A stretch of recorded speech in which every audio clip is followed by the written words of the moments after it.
Pinatunayan ni Renz Abando sa harap ng mga kababayan niya kung bakit malaking kawalan siya sa Gilas Pilipinas. Showtime sila Kai kontra sa UP Fighting Maroons. Pinagsusupal pa lang ang kapwa niya Pinoy sabay 360 dunk. Posterize rin ang inabot ng isang Pinoy kay Renz Abando.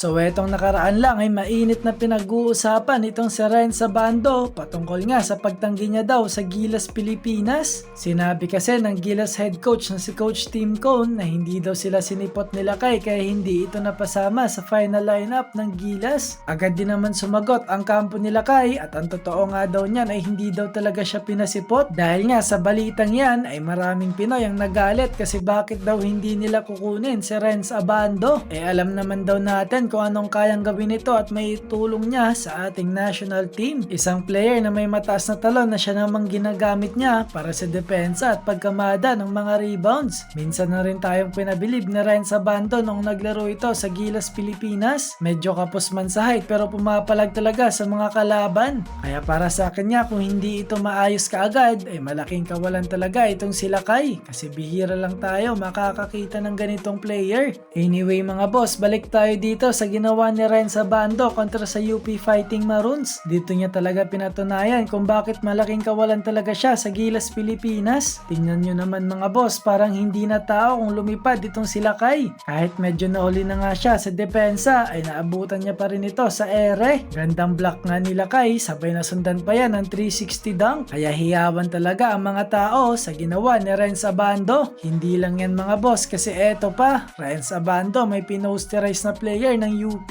Sa layo nga ng take-off nila Kai, akala mo magja-jump shot lang tapos biglang sasalpak na pala. Ito siguro ang gustong sabihin ni Renz Abando para sa Gilas Pilipinas natin. Imbis nga na Renz Abando mga boss ay naging Renz Abandonado pa. Aray ko.